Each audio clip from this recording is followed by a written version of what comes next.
Rádio Rio de Janeiro, a emissora da Fraternidade, passa a apresentar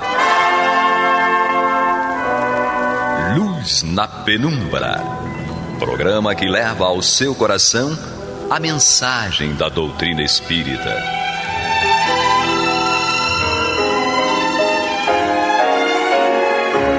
E com vocês, João Nogueira, para estudos de obras póstumas de Allan Kardec. Bem, meus queridos amigos e irmãos, aqui estamos nós mais uma vez com alegria renovada para este programa. Como disse nosso Renault, né? Luz na Penumbra, um estudo de obras póstumas. E nós estamos aqui no capítulo As Aristocracias. Então, nós já estamos quase no final desse capítulo, onde Kardec analisa os tipos de aristocracias. Ele começou analisando e nos mostrando a aristocracia que era de berço, ou seja, passava de pai para filho, os aristocratas, tipo reis, rainhas, etc. e tal.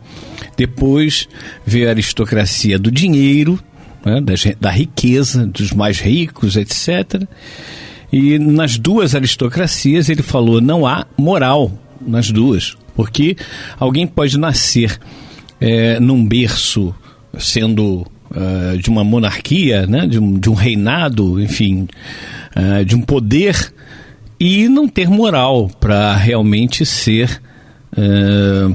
estar à frente de um povo. O dinheiro é a mesma coisa, né? Muita gente com dinheiro tem moral ilibada, com certeza, mas muitos não têm.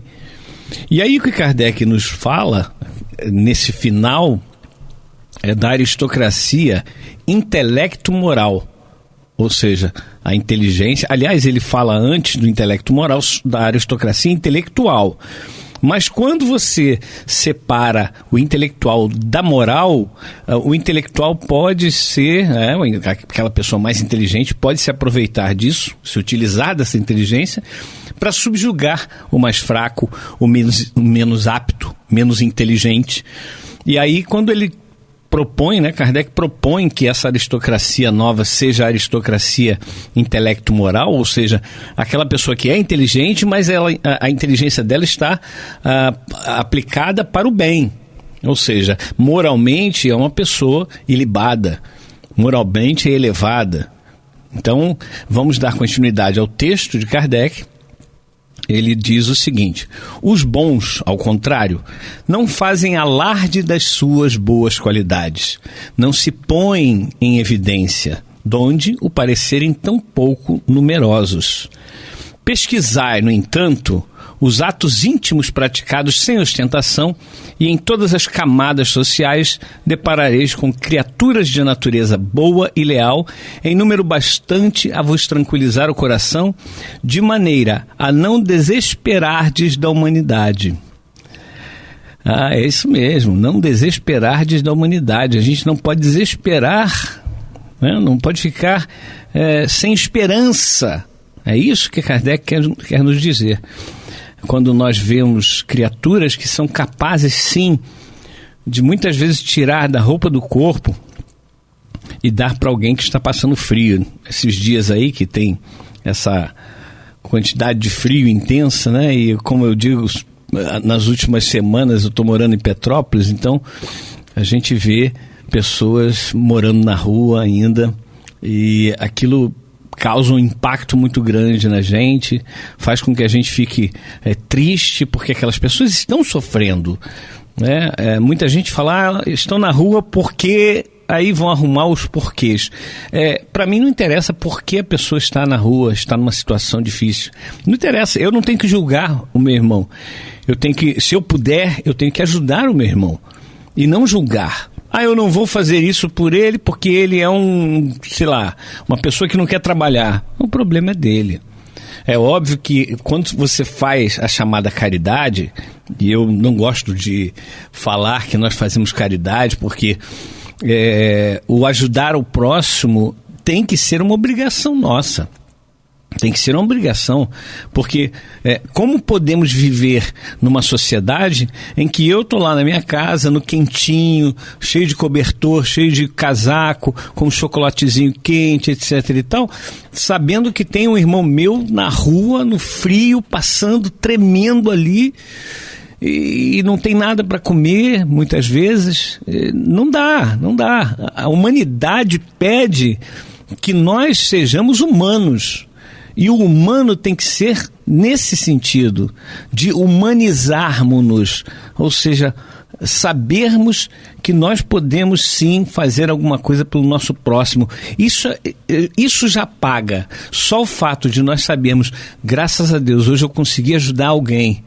Graças a Deus, esse irmão ali não vai morrer de frio porque eu consegui um cobertor, um casaco, porque eu consegui uma bebida quente para ele, um chocolate, um café, enfim, um chá, e alguma coisa que aqueça internamente aquele irmão. Eu consegui dar um abrigo para aquele irmão. Como seria bom se a gente pudesse abrir as portas dos nossos lares e acolher esses irmãos.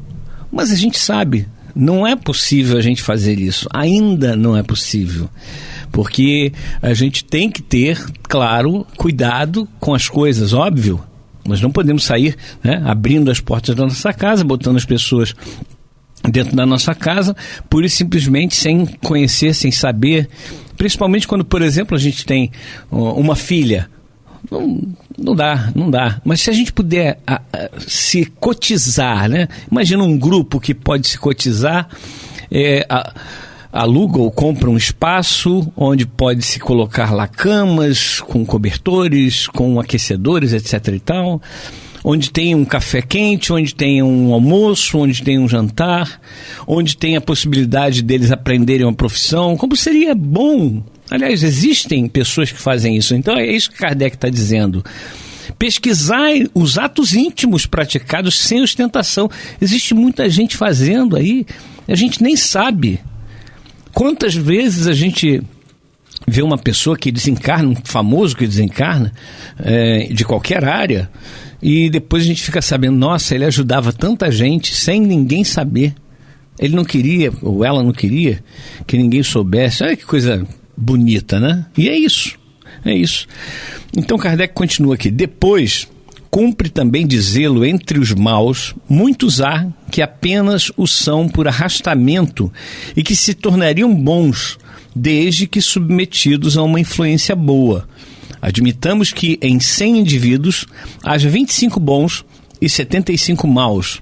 Destes últimos, 50 se contam que o são por fraqueza e que seriam bons se observassem bons exemplos e, sobretudo, se tivessem sido bem encaminhados desde a infância. Dos 25 maus, nem todos serão incorrigíveis. Olha que coisa interessante também, né? A gente pega aí algumas pessoas que são más, que a gente pode colocar na conta de maus indivíduos. Muitos deles, Kardec está fazendo uma conta aqui, matemática óbvia, muitos deles são maus por fraqueza. E daqueles que a gente vê que são maus por vontade, por prazer de serem maus, eles não são incorrigíveis, não. Todos nós somos corrigíveis. Continuando o texto. No estado atual das coisas, os maus estão em maioria e ditam a lei aos bons. Suponhamos que uma circunstância qualquer opere a conversão de 50% deles. Os bons ficarão em maioria e, a seu turno, ditarão a lei. Dos 25 outros, francamente maus, muitos sofrerão a influência daqueles, restando apenas alguns incorrigíveis sem preponderância. Tomemos um exemplo para ilustrar o que acabamos de dizer.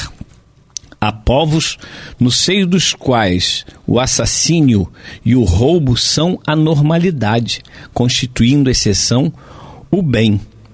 Olha só, há povos no seio dos quais o assassinato, e o roubo são a normalidade, constituindo exceção o bem. Nos povos mais adiantados e mais bem governados da Europa, o crime é exceção, acuado pelas leis. Ele nenhuma influência exerce sobre a sociedade. O que nesses povos ainda predomina são os vícios de caráter, o orgulho, o egoísmo, a cupidez, com os seus cortejos. Kardec está escrevendo isso, vamos lembrar, há mais de 160 anos, não é? Então, nós temos aí, há 160 anos que esse tipo de digamos, estatística existia. Hoje ainda existem muitos povos que têm no seu percentual ali, no seu grupo, indivíduos maus, eminentemente maus, aqueles que parecem incorrigíveis, ainda, com certeza. Ainda existem muitas pessoas más, porém, ninguém é incorrigível. E ele fala aqui, né? Muitas pessoas são boas, entre aspas, né? Porque não querem ter problema com a lei, com a justiça. Mas a gente tem que ver que esses pontos aqui que Kardec coloca, o orgulho, o egoísmo, a cupidez, isso aí é algo que nós temos que olhar para dentro de nós para podermos evoluir, podermos melhorar, podermos trocar o orgulho, o egoísmo, a cupidez pelo altruísmo, né? Por sabermos que nós realmente vamos fazer o melhor para o nosso irmão, para a nossa irmã. Continuando Kardec.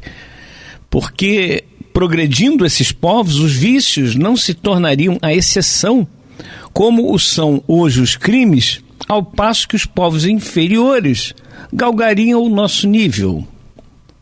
Que coisa, olha que pergunta. Por que progredindo esses povos, os vícios não se tornariam a exceção, como são hoje os crimes, ao passo que os povos inferiores galgariam o nosso nível? Quer dizer, os povos vão galgando esses degraus, né, de evolução, de moralidade. Kardec continua aqui nesse parágrafo. Negar a possibilidade dessa marcha ascendente fora negar o progresso. O progresso está aí. Mas, meus irmãos, este é o programa Luz na Penumbra. Você está acompanhando o estudo de obras póstumas aqui pela nossa Rádio Rio de Janeiro. E vamos dar continuidade, então, ao capítulo As Aristocracias, onde Kardec diz: certamente, chegar a tal estado de coisas não pode ser obra de um dia, mas, se há uma causa capaz de apressar-lhe o advento, essa causa é, sem nenhuma dúvida, o Espiritismo, fator por excelência da humanidade fraterna, por mostrar que as provas da vida atual são a consequência lógica e racional dos atos praticados nas existências anteriores, por fazer de cada homem o artífice voluntário da sua própria felicidade. A vulgarização universal do Espiritismo dará em resultado necessariamente uma elevação sensível do nível moral da atualidade. Apenas elaborados e coordenados, já os princípios gerais da nossa filosofia hão congregado em imponente comunhão de ideias milhões de adeptos espalhados por toda a Terra. Aqui a gente sabe que o Espiritismo, ele vem nos abrir os olhos. Ele não vem para ser uma religião nova das pessoas. O católico, ele pode e deve buscar no Espiritismo as respostas que ele não encontrou até hoje na sua doutrina. O protestante a mesma coisa, o budista a mesma coisa, enfim, todas as religiões podem buscar no Espiritismo respostas e pontos onde ele nos incita, nos convida a termos coragem de mudarmos. Que o principal dentro do Espiritismo, como existe a bandeira fora da caridade não há salvação, Kardec coloca isso bem claro, não é fora da igreja, não é fora do cristianismo, não é fora do espiritismo, não é fora de nada, é fora da caridade não há salvação. Essa é a bandeira do Espiritismo. E a maior caridade que podemos fazer é exatamente a nossa reforma moral, nossa reforma íntima.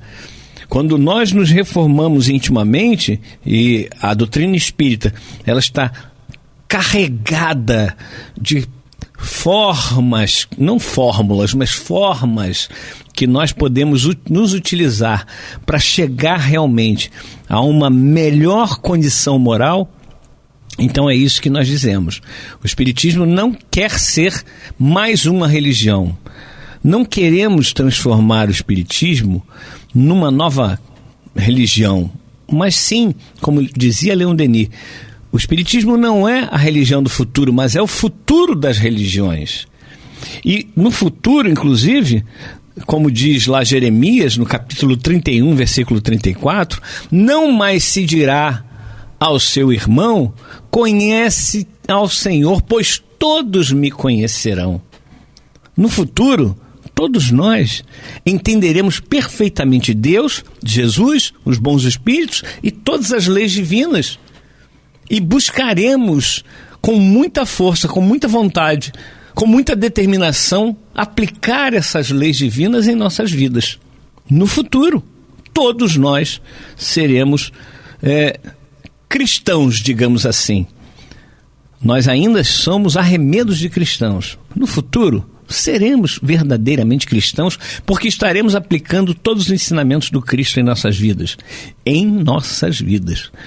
Terminando aqui, Kardec, esse capítulo, As Aristocracias, diz o seguinte: mas, se graças ao desenvolvimento e à aceitação geral dos ensinos dos espíritos, o nível moral da humanidade tende constantemente a elevar-se, singularmente se iludiria quem supusesse que a moralidade preponderará sobre a inteligência. O Espiritismo, com efeito, não quer que o aceitem cegamente, reclama a discussão e a luz. Em vez da fé cega, que aniquila a liberdade de pensar, diz ele, não há fé inabalável, senão a que possa encarar face a face a razão em todas as épocas da humanidade. A fé necessita de base, e esta base consiste na inteligência perfeita daquilo que se haja de crer. Para crer, não basta ver, é sobretudo preciso compreender.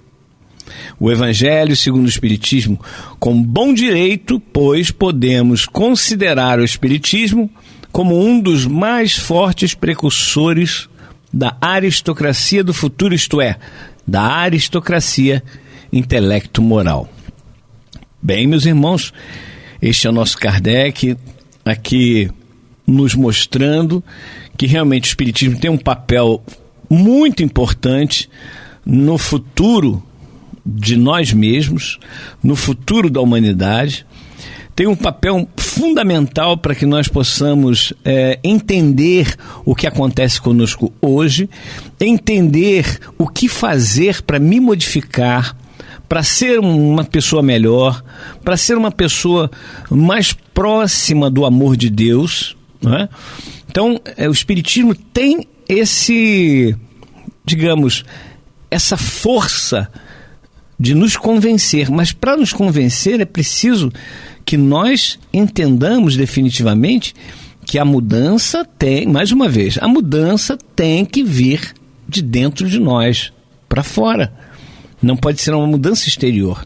Não pode ser algo que eu agora sou espírita, tá? Como é que eu ajo?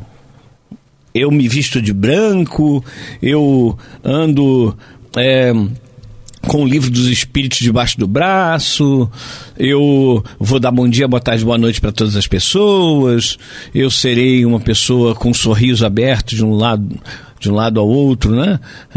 A todo instante. Gente, nós somos seres humanos. Essa questão da roupa branca, principalmente, a gente fala, olha, algumas instituições adotam uma roupa branca, um uniforme, para diferenciar os trabalhadores dos demais frequentadores daquela casa. Mas a roupa branca, a roupa preta, a roupa amarela, qualquer cor, independe. O espírito não se influencia pela cor da roupa. Não, o bem não vem da cor. O bem vem do nosso íntimo. É como sempre falamos, aquela cor que é emitida na chamada cromoterapia é uma cor que foi verificada pelos médiuns, que aquela energia que o médium, que o espírito se utilizava e passava através do médium para chegar até alguém que precisava da cura, por exemplo, do coração, aquela cor específica era da energia, mas não quer dizer que a cor X tenha aquela energia, tenha aquela possibilidade de curar. Nós então ficamos muito presos às coisas da matéria, e é isso que o Espiritismo nos fala. Nós devemos nos libertar dessas amarras. Nós ficamos muito presos à questão dos talismãs, à questão das cores mesmo, à questão dos rituais e etc e tal. Ficamos muito presos ao longo desses milênios. E agora precisamos nos libertar, como Jesus disse, né? Como você pode botar, não se põe, na verdade, remendo de pano novo em roupa velha. Porque quando você... Hoje em dia os tecidos são diferentes, né? A tecnologia mudou, mas antigamente, principalmente na época de Jesus, quando você tinha uma roupa nova, você tinha que lavar várias vezes, porque ela ia encolher. Depois que ela ficava velha, o tecido ficava bem frágil. Se tivesse um rasgão e você pegasse um pano novo e colocasse, né, remendasse naquele rasgão que deu, a primeira lavada que você desse, o rasgão ia aumentar, porque o pano novo ia encolher e ia rasgar. É isso que Jesus diz. Não se põe remendo de pano novo em roupa velha, porque senão o pano rebenta aquela roupa e o rasgo vai ser maior. Não se põe vinho novo em odre velho, mas sim põe-se o vinho novo em odre novo. O que quer dizer Jesus? Quer dizer que nós precisamos cada vez mais entender que nós somos espíritos e temos que viver como espíritos, independente de estarmos encarnados ou desencarnados. Então nós precisamos viver como espíritos. O que faz o espírito? O que come o espírito? O que bebe o espírito? Como se veste o espírito? Tudo isso são perguntas que a doutrina espírita nos conduz a entendermos que o espírito, ele se alimenta da energia divina. E essa não precisa de matéria. Ele se veste de quê? Não precisa se vestir. Agora nós ainda materializamos muito. Então, quando nós desencarnamos, nós sentimos necessidade de comer, de beber, de usar roupas. Porque nós ainda estamos muito materializados. O dia virá em que não estaremos mais desse jeito. Não estaremos mais tão materializados. Mas nós estaremos mais moralizados, mais esclarecidos e, por isso, mais espiritualizados. Menos materializados. Vamos trabalhar isso, meus irmãos. Vamos trabalhar para entendermos. E quando nós entendermos tudo isso que o Espiritismo nos passa, essa chamada aristocracia intelecto-moral será a predominância no mundo. Então, quando você for, por exemplo, você quiser morar em algum lugar, eu quero morar em tal lugar. Tá bom, você vai lá e vai comprar uma residência num preço justo. Não um preço exorbitante como a gente costuma ver, né? Lá em Petrópolis mesmo, a gente tem casas. Eu fui outro dia olhar, por curiosidade, uma casa de 6 milhões de reais. Como pode? Então, será um preço justo, será coisa justa. Bem, meus queridos amigos e irmãos, estamos chegando ao final do nosso programa de hoje. Não desligue seu rádio, pois depois do intervalo vem a continuação do Luz na Penumbra com o estudo do Evangelho segundo o Espiritismo com a Marta Batista e o Antônio de Pádua. Até o próximo programa, se Deus assim permitir. Você está ouvindo o programa Luz na Penumbra.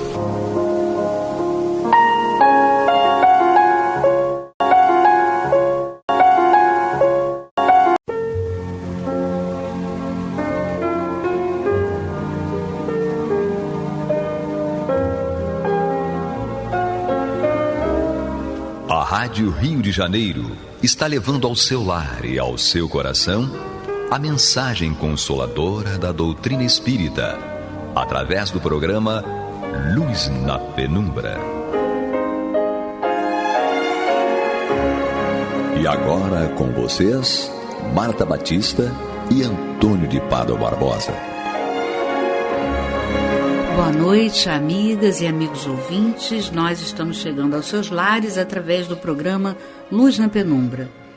E, dando prosseguimento ao estudo do Evangelho segundo o Espiritismo, que já está no seu capítulo 28, Coletânea de Preces Espíritas, nós vamos prosseguir com esses estudos e essas reflexões com o auxílio do nosso estimado Antônio de Pádua e no suporte técnico, nosso querido Pablo. Hoje, nós ainda estamos no item 4, preces pelos que não estão mais na Terra.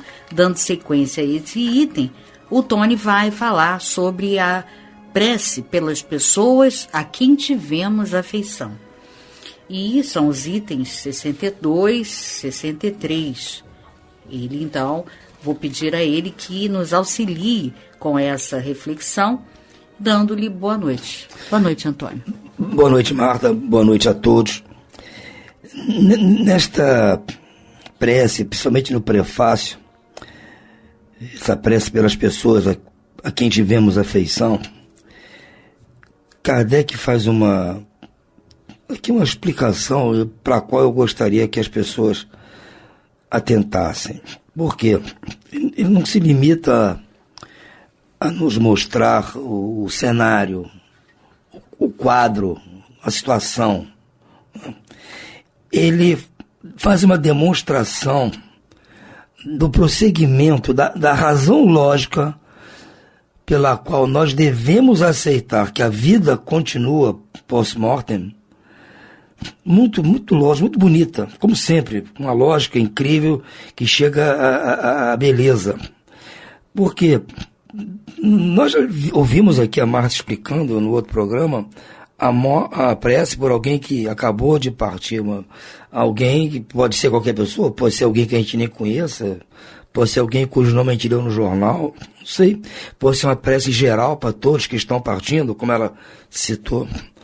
Mas no caso aqui, é por alguém por quem nós tivemos afeição. Então, é alguém muito próximo, alguém especial, digamos assim.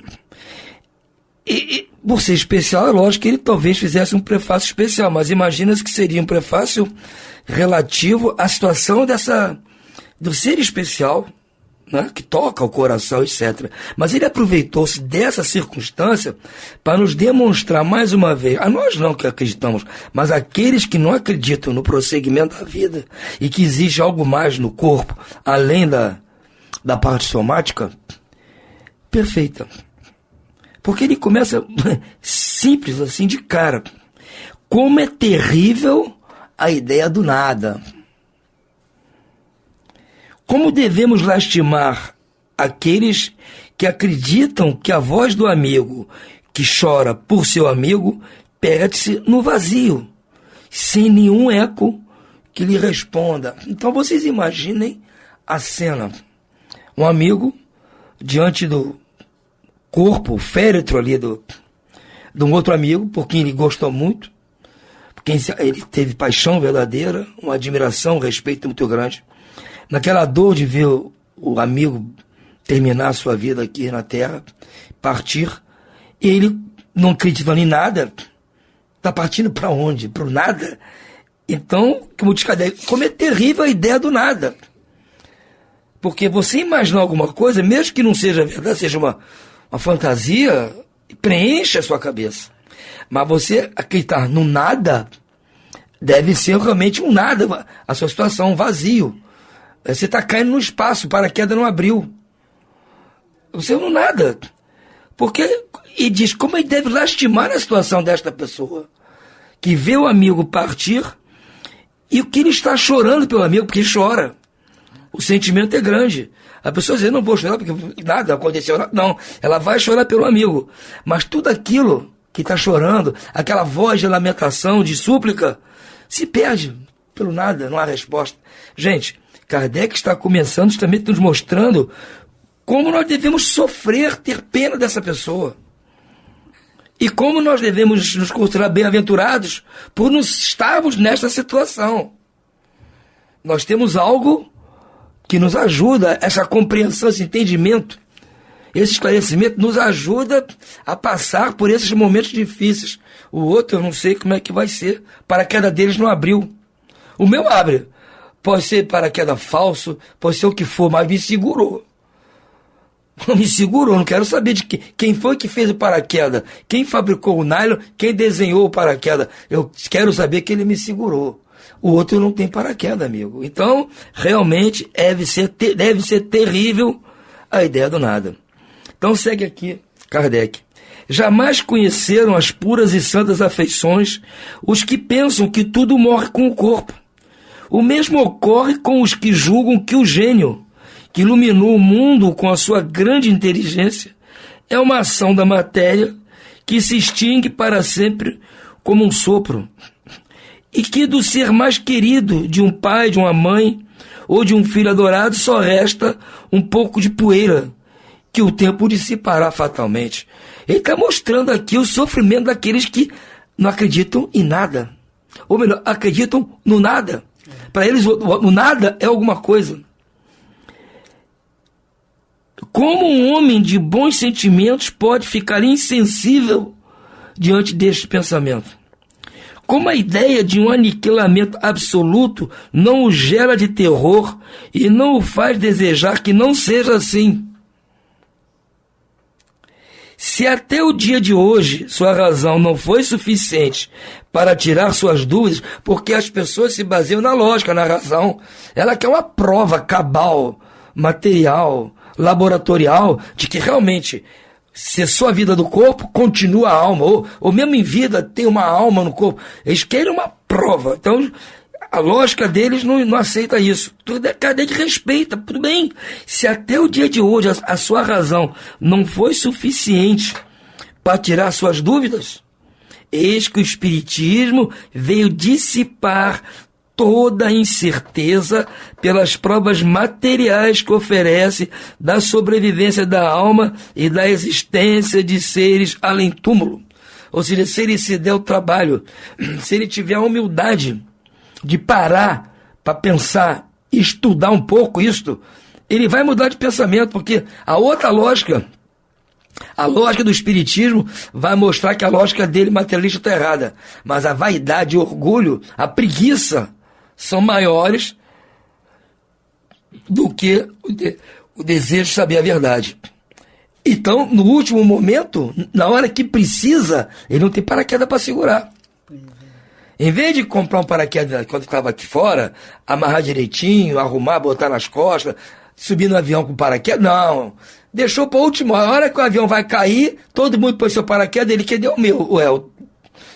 Quando você estava em terra, você devia ter pensado nisso. Na hora que está enterrando um amigo, que você vai questionar, realmente é terrível a ideia do nada.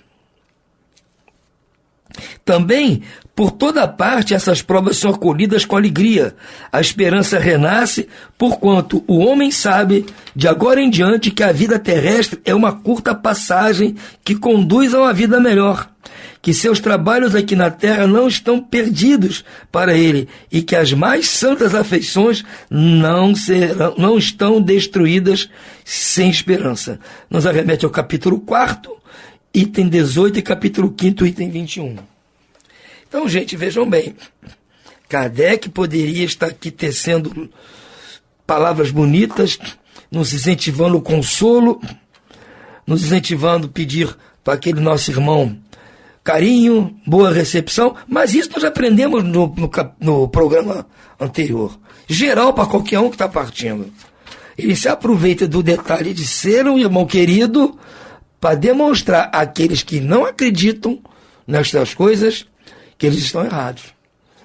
E lamenta por eles, porque essa descrença só causa mal a eles, não causa mal a nós. A nós não afeta nada. Se o vizinho do lado não acredita em alma, não acredita em espírito, não acredita na encarnação, a nós não afeta nada, Marta. Eu não amanheço mais bonito nem mais feio, né? Nem mais são nem mais doente, nem mais satisfeito, nem mais triste, não. Para mim a vida não muda. A dele é que está com risco. Ele está sem paraquedas. Esse que é o problema. Então eu lamento por ele. Não lamento por mim. Eu estou tranquilo. Eu acredito nisso aqui. Então ele não tem do que me falar. Exatamente. Kardec nos remete no item 4, era isso, no capítulo 4. Os laços de famílias fortalecidos pela reencarnação e rompidos pela unicidade da existência. Então ele nos remete que, além da alma encarnada, além do espírito errante, existe o processo reencarnatório. Esse conjunto é que são o encordoamento do nosso paraquedas. Sem dúvida. Entendeu? Eles aqui não seguram a onda, Marta. É o que eu digo, o espiritismo segura a nossa onda. É aquela madeirinha que a gente bota para segurar a arvorezinha que está fraquinha, para o vento não derrubar. O espiritismo é aquela madeirinha que bota ali, amarra com arame para segurar a árvore. E nós chamamos essa arvorezinha fraca. Qualquer vento nos derruba, qualquer medinho, qualquer susto, qualquer coisa, nós estamos aqui nos derretendo todos. O que nos segura é essa crença, esse conhecimento que o espiritismo nos traz. Entendeu? E essas pessoas, infelizmente, não têm isso. Então Kardec tem razão em se lamentar por essas pessoas e dizer que realmente, como é terrível a ideia do nada. Vamos então, meus irmãos, a prece proposta por Allan Kardec para esse nosso querida pessoa, essa nossa querida pessoa por quem tivemos afeição e que está nos deixando neste momento. Ó Deus, digna-te de acolher favoravelmente a prece que te dirige pelo espírito de fulano. Permite que ele entreveja as divinas claridades. Torna-lhe claro o caminho da felicidade eterna. Permite que os bons espíritos lhe levem minhas palavras e meu pensamento. Tu, que me eras tão querido neste mundo, escuta a minha voz que te chama para te dar uma nova prova da minha afeição. Deus permitiu que tu fosses libertado antes de mim, e disso eu não poderia me queixar sem ser egoísta, porquanto seria o mesmo que desejar para ti as penas e os sofrimentos da vida. Espero, pois, com resignação, o momento da nossa reunião no mundo mais feliz em que tu me precedestes. Eu sei que nossa separação é só momentânea e que, por mais longa que ela possa me parecer, sua duração desaparece diante da eternidade de felicidade que Deus promete aos seus eleitos. Que a bondade divina me preserve de fazer algo que possa retardar esse instante desejado, poupando-me assim do sofrimento de não te encontrar ao sair do meu cativeiro terrestre.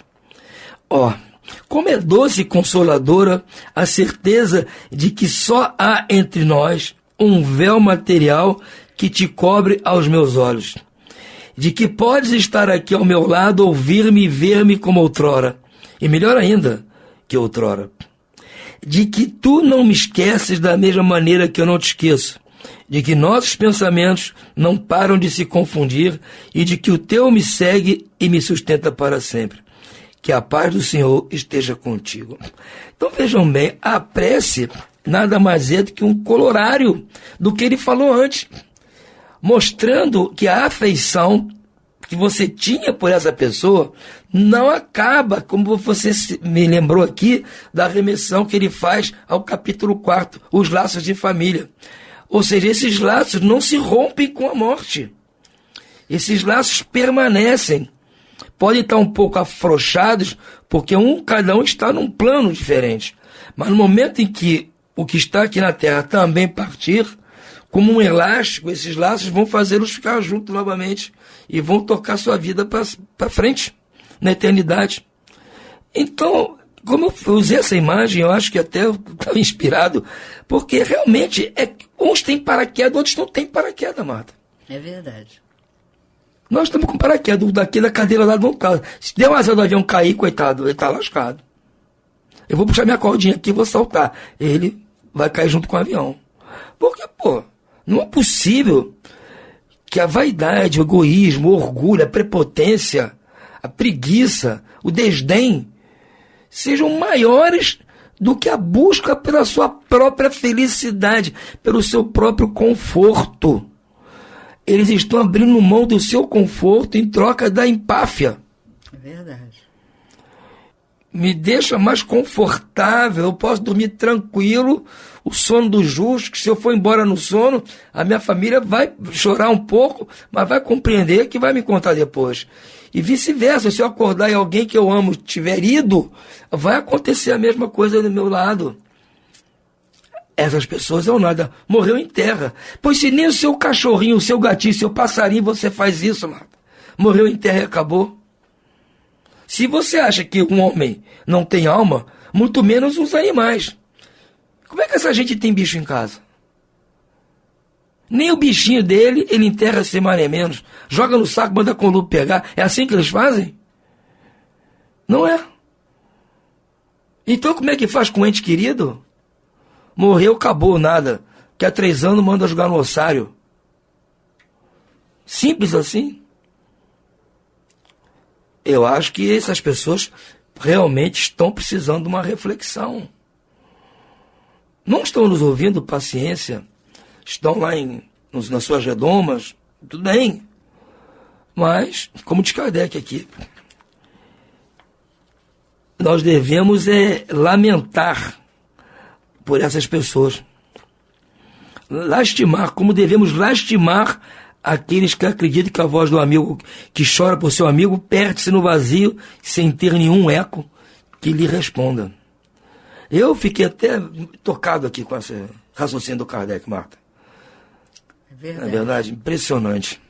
É profundo, né? E toca a gente, né, Tony? Porque realmente é uma coisa tão triste. E eu acredito que o espírito, né, deva ficar um tempo, esse que não acredita no nada, ele deve ficar um tempo sem ouvir de fato, né, o eco dessas preces, dos amigos, dos parentes, daqueles que o gostavam, o amavam, mas depois de um tempo, evidentemente, até porque ele fica sem ouvir em função da sua própria crença, daquilo que ele criou, né? Aquela máxima que ele criou e envolto naquele orgulho, porque isso é um orgulho exacerbado, né? A pessoa que acha que realmente não existe uma força acima, uma força suprema que rege, que cuida e mantém tudo num equilíbrio. Ora, em algum momento esse espírito vai começar a ouvir alguns ecos, né? Sobretudo daqueles que mais o amam, né? E que vão ali insistir, pedindo justamente por saberem que ele não tinha, como você disse, né, nenhum paraquedas que o fizesse ter uma aterrissagem tranquila, serena, né, sem transtornos. Então, lógico, esse amigo, né, esse parente vai pedir muito por ele, vai pedir sempre, né, e ele em algum momento vai acabar ouvindo esses ecos, né. E você tem que ver os dois lados, né? Porque pode ser que o que partiu é o que só acreditava no nada. Ou é o que ficou que não acreditava no nada. Ou os dois não acreditavam no nada. Sim, são nas 3 situações, as 3 situações são dramáticas. É verdade. Como você está citando, o que partiu, se ele não acredita em nada, ele quando despertar vai ficar ouvindo o eco dessas preces, desses pensamentos daqueles que ficaram.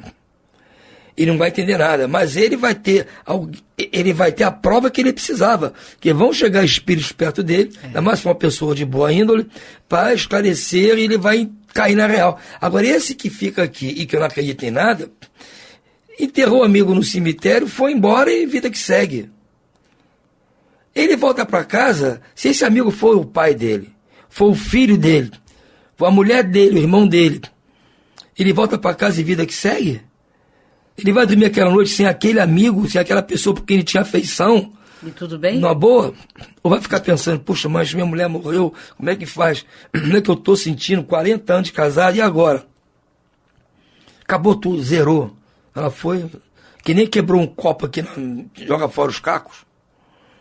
Escangalhou o fogão, compra um novo. Será que é assim que eles pensam? Será que tem essa frieza? é mais um motivo para lástima. Sim, é a palavra correta, Se eles têm essa frieza, como eu disse, eles não fazem assim com o cachorrinho deles, com o passarinho, não fazem, com o gato, não faz. Imagina com a mulher, com o filho, com o irmão, com o pai, mãe. O que me dizes, Marta, dessa turma? Nossa, né? É como Kardec fala, né? É o que a gente pode sentir, lastimar, né? Lastimar, como você disse, né?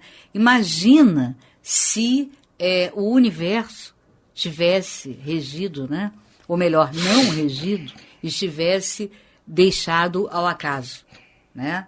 O caos é o que determina. Meu Deus, então seria uma bizarrice viver, né? Seria bizarro, porque como você deu o exemplo, né? Um gênio que acaba de partir. Nossa, o que ele escreveu, o que ele deixou ali, escrito ótimo, tá ali garantido. Mas e todas as suas teses e hipóteses, né? Que estavam apenas na mente, que ele não chegou, não deu tempo dele escrever. Então vai ficar perdido? Nós, como espíritas, sabemos que não. Porque nós sabemos que esse espírito, né, vai do outro lado, no mundo espiritual, depois que ele recobrar a sua consciência, porque nós vamos orar por aqueles que acabaram de partir, sejam eles quem forem, amigos, parentes ou desconhecidos, né? E aí, lógico, ele vai tomar consciência de si mesmo o mais rápido possível. E dentro daquele tempo, né, ele vai começar a perceber a realidade ao seu redor, né, que a vida continua, a vida espiritual está ali, pululando, tudo acontecendo, e ele, em algum momento, vai aprender, inclusive, a lidar com essa nova realidade. E vai começar a inspirar aqueles seus companheiros, né, com certeza de universidade, né? Ele vai começar a inspirar naquele plano, naquele projeto que ele estava desenvolvendo e que teve que deixar para o momento de retomar a vida espiritual. E aí, com certeza, ele não só vai inspirar aqueles amigos que trabalhavam no projeto, como ele vai inspirar também aqueles que não acreditavam em nada, para que eles despertem para essa realidade, né? Porque realmente, Antônio, não acreditar em nada deve ser um sofrimento tão grande. Agora, aí a gente percebe a importância de nós desenvolvermos, ainda que de forma gradativa, porque evoluir não é fácil e não vai dar saltos, mas de forma gradativa desenvolvermos a humildade.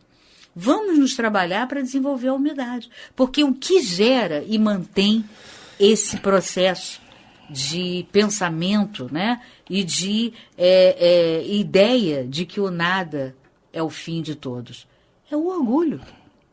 É o orgulho, porque para você imaginar que a vida continua, é preciso que você pense e tenha certeza na ideia de Deus.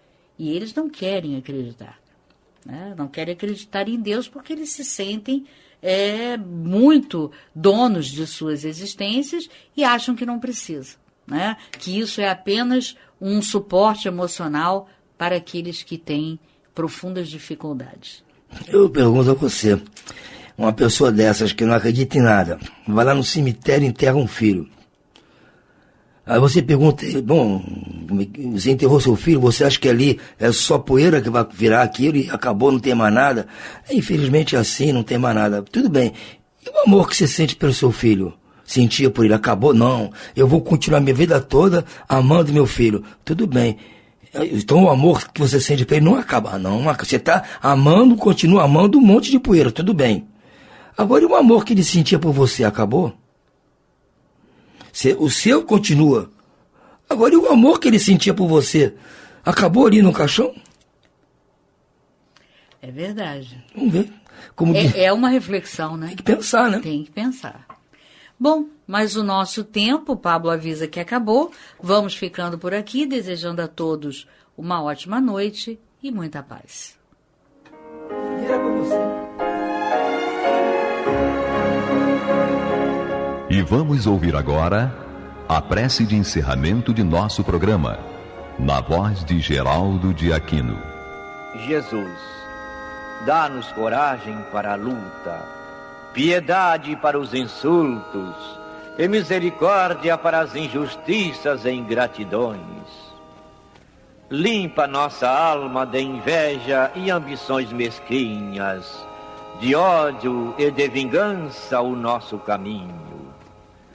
E que dentro em pouco, ao recolher-nos de novo ao calor do nosso leito, para que o sono nos dê a paz e o esquecimento das tristezas humanas, possamos sentir, Senhor, no mais íntimo de nosso ser, a doçura indefinível do Teu amor e a grandeza incomparável da Tua divina presença. Que assim seja.